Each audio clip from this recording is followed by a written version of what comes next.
ikut ini berarti apa? Jualan asuransi. Simoni itu kan menggerakkan orang untuk terbuka cara berpikirnya. Bismillahirrahmanirrahim. Assalamualaikum warahmatullahi wabarakatuh. Selamat malam, shalom. Salam sejahtera untuk kita semua. Alhamdulillahirabbil alamin. Wassalatu wassalamu ala asrofil anbiya'i wal mursalin sayyidina wa maulana Muhammad wa ala alihi wa sahbihi wa barik wa sallim ajma'in. Allahumma shalli wa sallim ala sayyidina Muhammad wa ala ali sayyidina Muhammad. Rabbi shrah li sadri wa yassir li amri wa hlul 'uqdatam min lisani yafqahu qawli. Amma ba'd. Yang saya sayangi, saya hormati senior saya Bang Suntambah, Wakil Bupati Jombang, yang selalu ceria, happy, mau susah, mau sedih tetap ketawa kakak beliau. Yang tahu sedihnya beliau cuma Bu aja, Bapak di kamar, karena beliau jarang membagi susah sama kita. Pokoknya Bu Yuto aja beliau. Jadi pembawaannya itu ceria. Kalau datang itu mesti ceria. Saya kadang kalau bawa masalah itu bersungut-sungut saya datang. Kalau beliau enggak, banyak masalah tapi tetap ketawa. Hebatnya beliau. Karena orang politikus ya begitu. Beliau ya, wajahnya itu harus wajah itu wajah iya. Wajahmu itu wajah iya, iya terus. Politikus itu nggak boleh bilang enggak, memang begitu. Karena harus menyenangkan rakyatnya.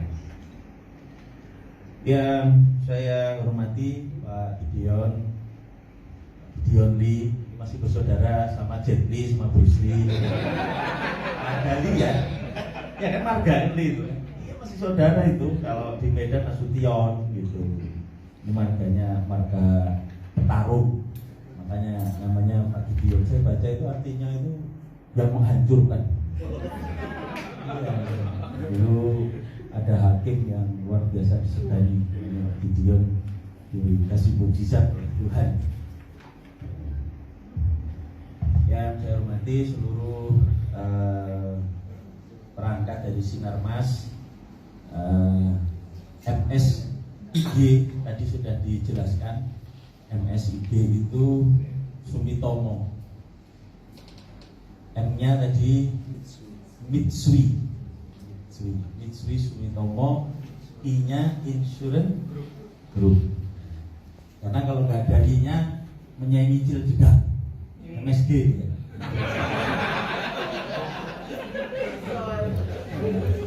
Karena ini Jepang, jadi sudah ada MOU sama Jepang.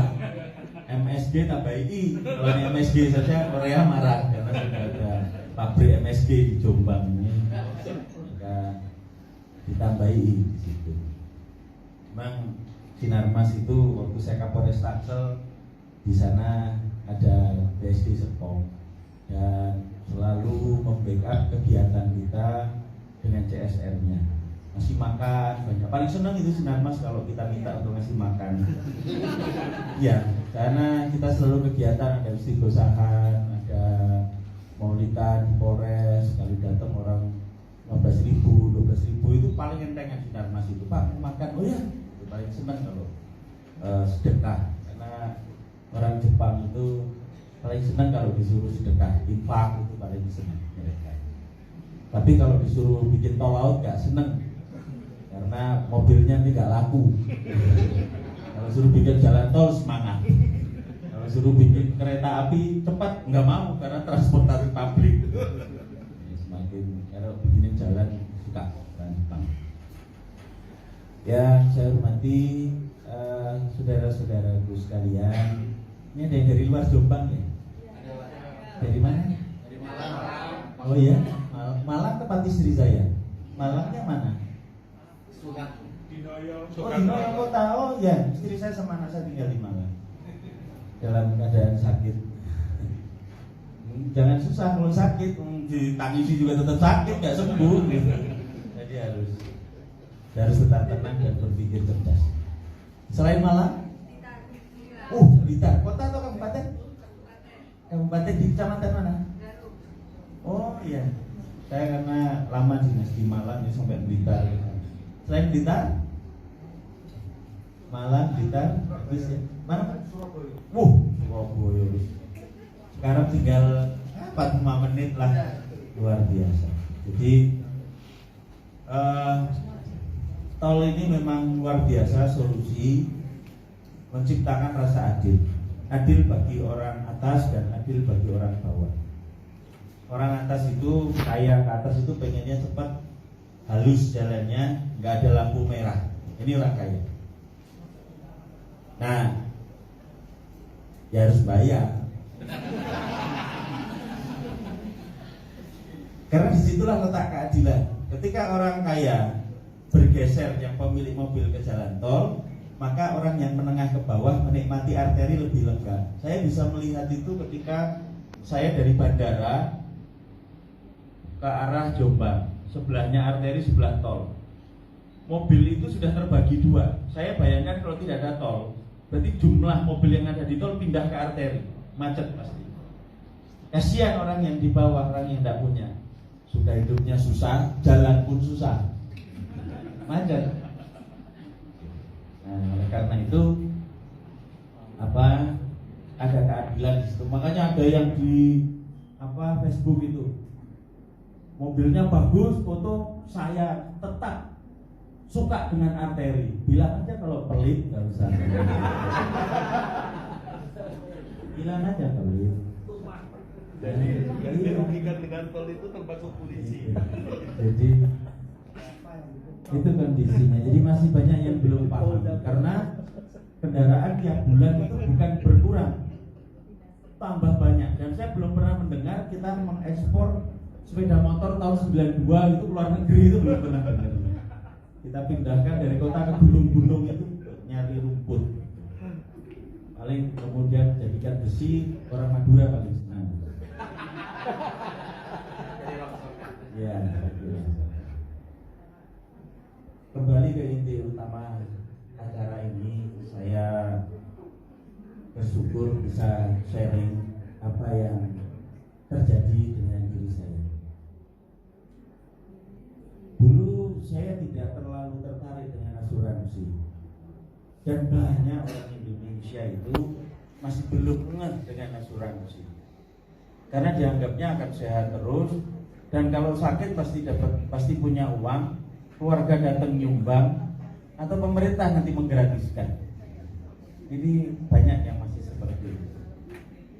Maka seperti BPJS, saya punya teman yang mampu, saya tanya, punya asuransi? Punya. Asuransinya apa? Kalau saya sebutkan nanti pesaing dari Sinarmas, jadi tidak saya sebutkan. Karena ini acaranya Sinarmas, saya harus menghormati Sinarmas dengan tidak menyebut produk yang lain. Asuransinya ini Sinarmas disebut sama dia. Saya tanya, punya BPJS enggak? Enggak. Nah, yang lain untuk diri sampean, BPJS untuk masyarakat Indonesia. Jangan dipakai BPJS-nya bagi orang yang kaya, tapi bayarlah. Karena itu nanti yang menyelamatkan kita di akhirat. Karena Allah menyenangi orang-orang yang lebih bermanfaat bagi orang lain. Sholat kita, puasa kita, ibadah kita belum tentu diterima karena kurang khusyuk, tapi kalau sedekah Allah pasti terima, Tuhan pasti terima. Kadang kita lagi berdoa nggak khusyuk karena hati kita masih menganggap Tuhan itu tidak ada. Kadang kita berdoa masih menyalahkan Tuhan, doa kita nggak pernah didengar. Nah, itu adalah dosa kita. Tapi ketika kita memberi, itu langsung dicatat sebagai amal ibadah. Maka ketika seorang mayat yang sudah dikubur, yang bermohon, ya Tuhan, ya Allah, hidupkan saya 1 hari saja. Apa yang akan dilakukan sama dia? Saya akan bersedekah 1 hari. Tidak sholat, tidak apa-apa, Tuhan mau sedekah. Kenapa? Karena dia sudah melihat bagaimana kemudian sedekah itulah yang menyelamatkan di alam kubur. Nah, ini sekalian saya ngajak untuk kita ikut BPJS selain ikut Sinarmas. Iya, Sinarmas untuk diri kita, BPJS untuk masyarakat. saya akan kembali ke diri saya. Jadi masyarakat Indonesia belum paham tentang asuransi, termasuk saya dulu. Waktu saya muda, istri saya ajak untuk asuransi, tapi masih ya angin-anginan, masih belum, sudahlah, kayak berat gitu. Karena ini kan uang kalau sudah masuk nggak bisa diambil, itu yang jadi masalah. Yang jadi masalah adalah orang kita itu terbiasa melihat dalam bentuk tabungan celengan jago, setiap saat bisa dipukul, bisa diambil uang itu. Ini yang jadi masalah. Jadi perbedaan asuransi dengan tabungan ini uang yang untuk masa depan kita anggap hilang saja sudah. Nah ini yang masalah, menganggap uang hilang ini yang selalu bermasalah. Karena matematikanya manusia itu selalu mengingat hartanya. Selalu mengingat hartanya. Misal, ini saya berapa menit ya pengakuannya? Ya. Jadi misal umpamanya kita memberikan hutang sama orang. Saya ngutangi Bang Rambah, nudulamin dalil lah. Jangan sampai. Maka ketika uang saya bergeser besar, mungkin 100 juta, selalu di dalam memori saya bahwa saya punya uang di tempatnya Bang Sumrambah. Ya nanti ini direkam keluar seolah-olah saya punya utang sama Wakil Bupati. Jadi gratifikasi. Ganti yang lain saja. Nah, ketika saya tagih dan janjinya Bang 1 bulan saya ganti ya, 1 bulan ternyata belum punya uang. Lalu kita selalu nagih uang itu. Padahal kalau kita mengikhlaskan, saya menghutangi dengan ikhlas, mau dikembalikan sudah, enggak ya sudah. Maka sebetulnya Tuhan sama Allah itu sudah mengganti uang 100 juta kita itu dengan yang lainnya. Tapi kan matematikanya manusia itu, saya dapat lagi 100 juta, seharusnya saya dapatnya 200 dong. Kan di tempatnya dia 100. Kenapa uang saya jadi 100? Nah, ditagih lah terus, ini berantem akhirnya. Ini konsep dasar manusia. Jadi kalau asuransi selalu diingat-ingat, uang saya ada di situ. Nah, akhirnya pas butuh pusing dia, ini nggak bisa diambil nih, ini masalah. Padahal anggaplah itu uang hilang, kemudian suatu saat akan menerima manfaatnya. Nah, baru kemudian tersadarnya terlambat. Tahun 2006 istri saya menopause, tidak tahu sakitnya apa, gangguan hormon katanya, terus sakit-sakit terus keluar masuk rumah sakit dan tidak bisa diasuransikan lagi karena sudah vonis sakit. Terakhir adalah kena tumor di otaknya. Biayanya besar sekali, ratusan juta, operasi 2 kali. Yang terakhir operasi di Hualien di Taiwan. Saya berpikir bahwa seandainya dulu saya sudah ikut asuransi, maka tentunya tidak akan merepotkan semuanya. Uang akan untung karena semua ditanggung oleh asuransi. Namun it's too late, sudah terlambat. Penyesalan nggak ada gunanya. Sehingga sekarang harus berobat dan harus umur hidup, informasinya harus terus karena masalah otak. Jadi sudah dipasang alat dan harus berobat seumur hidup. Nah sekarang berobatnya ke Penang, tiap ke Penang kurang lebih habis lumayan ke sana, ya 3 bulan. Dan itu nyesalnya belakangan.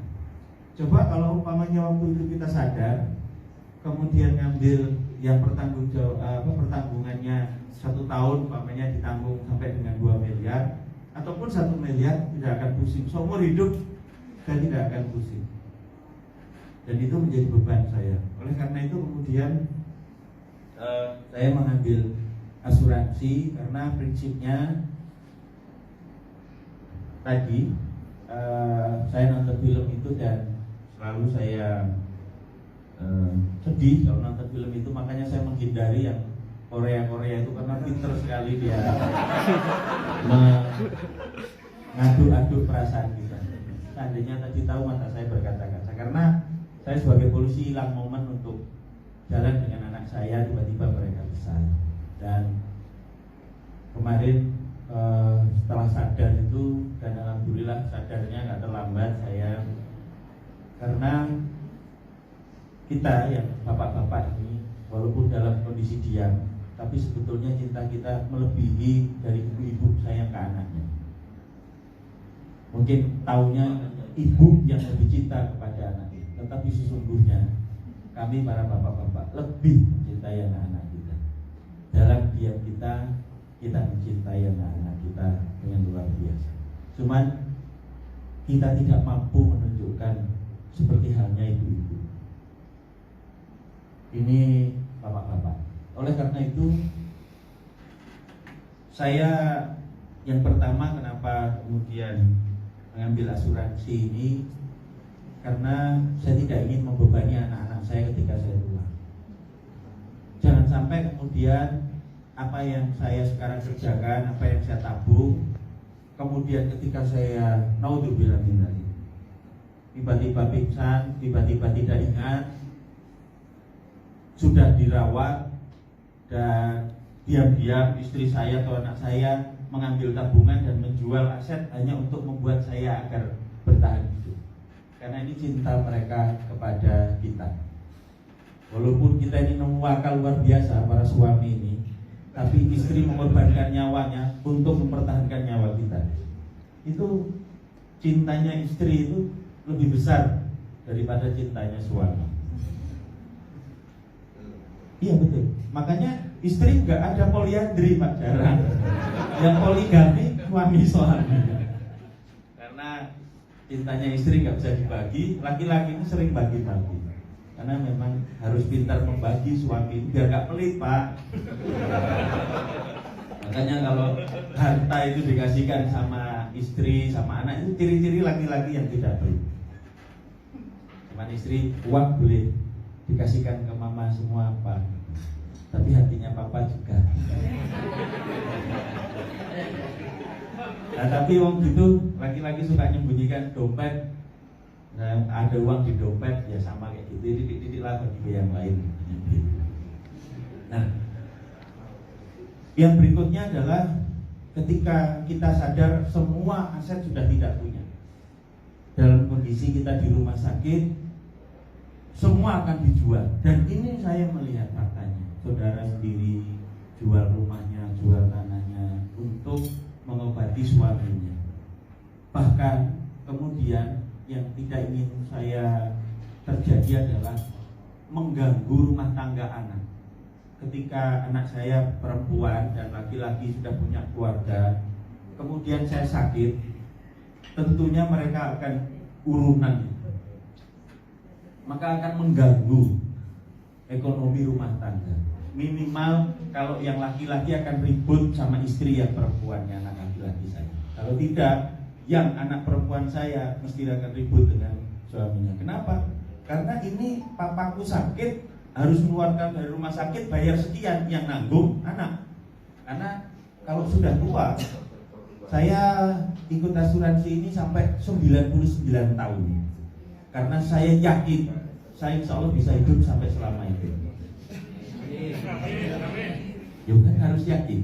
Dan itu dibuktikan dengan WHO bahwa usia 60 tahun masih muda sekarang ini. Maka usia tua adalah 80 tahun sampai dengan 90 tahun.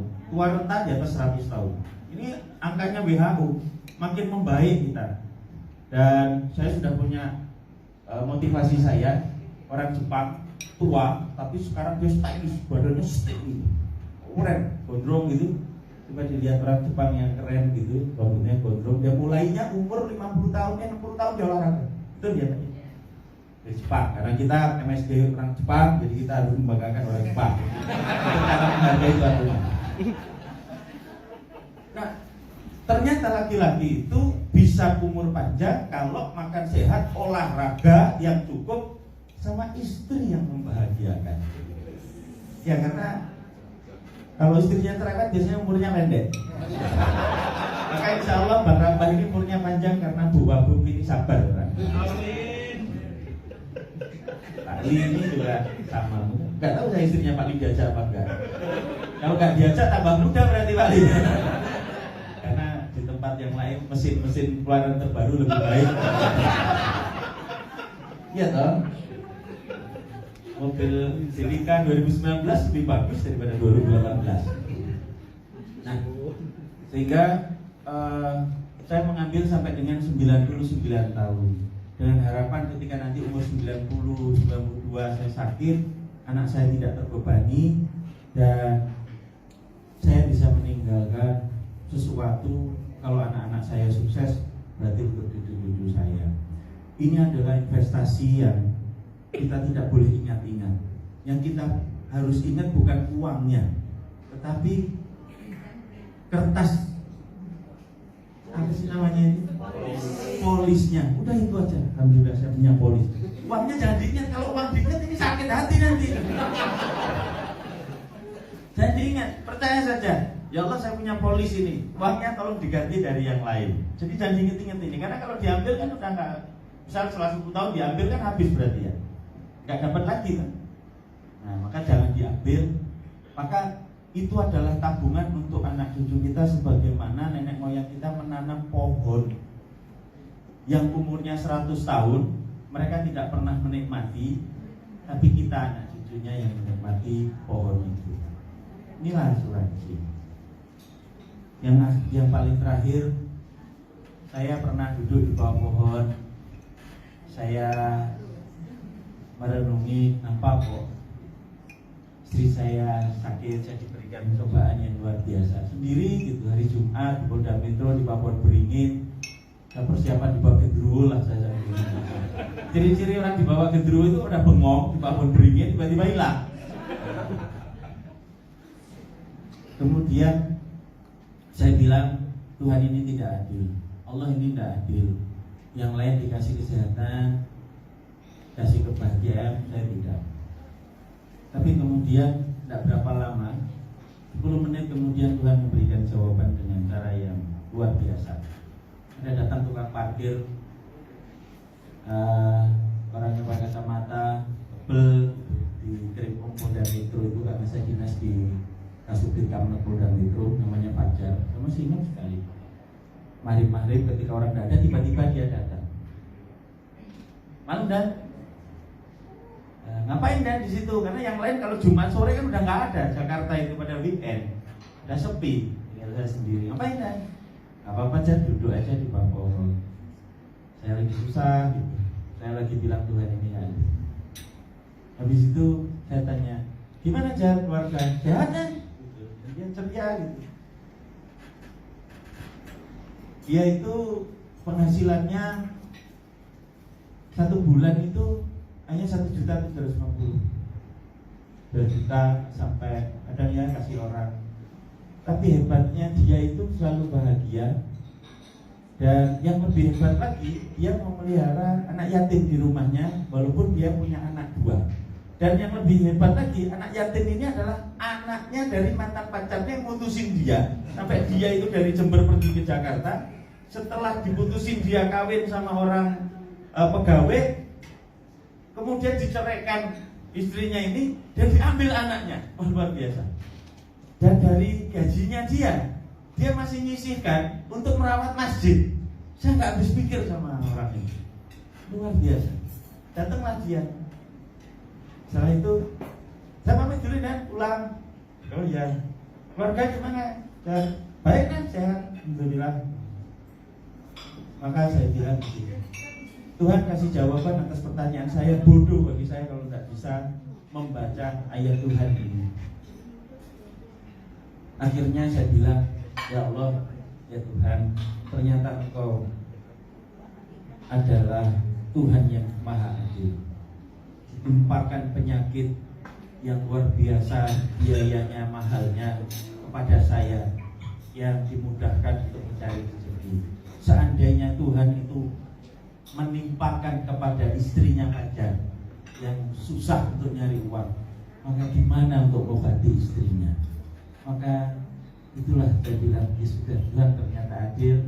Maka saya berdoa, ya Tuhan, karena Engkau berikan berkah seperti ini, bantu saya, karena kalau tidak Engkau bantu, tentunya saya tidak mampu. Maka yang kata-kata penutup adalah, jika kita memang mencintai keluarga kita, anak kita, kemudian kita tahu bahwa surat ini penting, maka berdoa ya Tuhan yang aku lakukan untuk keluarga, jika Engkau tidak bantu maka aku tidak akan sanggup meninggalkan sesuatu yang terbaik untuk anak cucu. Sama seperti leluhur-leluhur kita meninggalkan pohon yang ratusan tahun agar kita bisa menikmati. Saya kira itu testimoni saya agar kita semua paham dan tahu bahwa asuransi ini bukan untuk diri kita sejatinya, namun lebih banyak agar kita tidak merepotkan istri kita, anak kita, cucu kita, terutama yang laki-laki, dimanapun kita kerja, tinggal, pergi kemanapun. Saya sudah tenang sekarang karena memiliki kartu dari Sinarmas.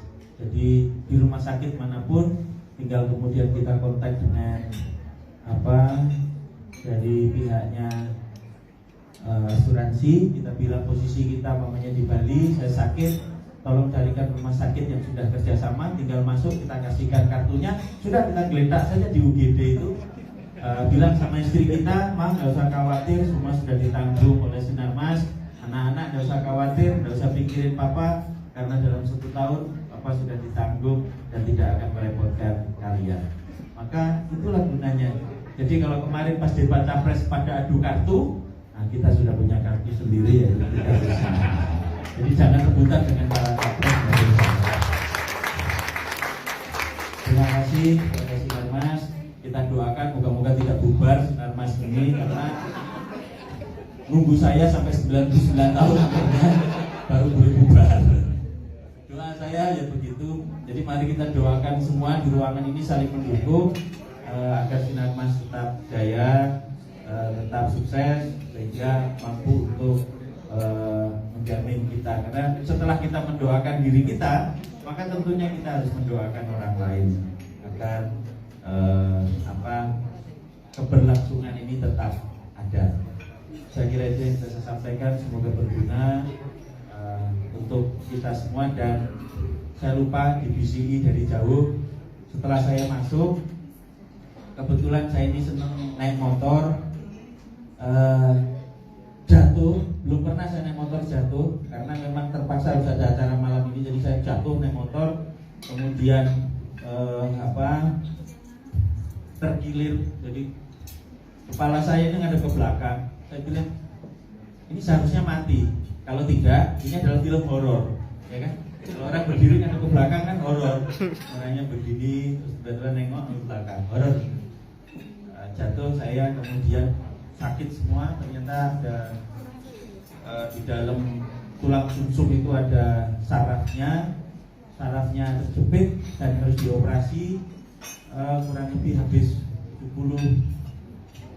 Oh ya itu udah terus itu. Saya tunjukkan sama istri saya bahwa dengan adanya asuransi kita sudah tidak bingung lagi karena sudah ditanggung dan tidak usah pikirin saya. Jadi pikirkan diri mama saja, doakan papa sehat selalu karena papa sudah ada Sinarmas yang melindungi papa.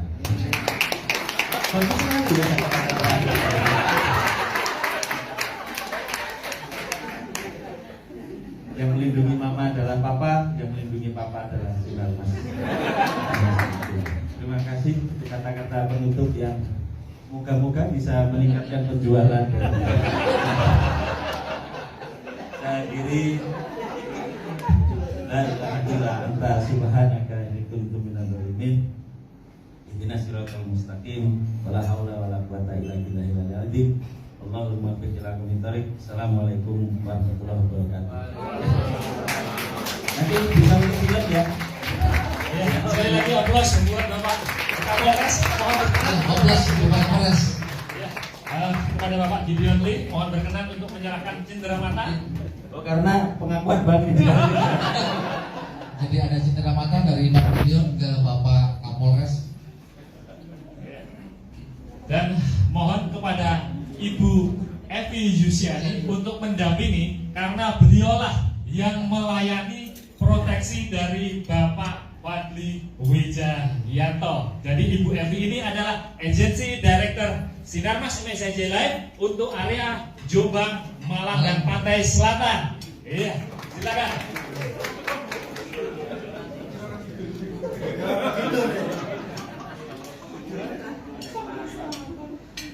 Ya, Bapak Fadli ini artinya tidak perlu mengeluarkan uang 72.900.000 sekian untuk operasinya, tapi cukup dengan proteksi yang tadi saya bilang itu 50 juta dan uangnya tidak hilang. Ada proteksi sebesar 72 juta yang sudah dialami oleh beliau. Semoga beliau selalu sehat. Nanti moga-moga itu pasukannya Nyior Kidul juga ikut. Terima kasih, Pak. Baik Bapak Ibu sekalian, seperti yang sudah saya bilang bahwa acara ini penuh dengan senyum ya, penuh dengan senyum dan rasanya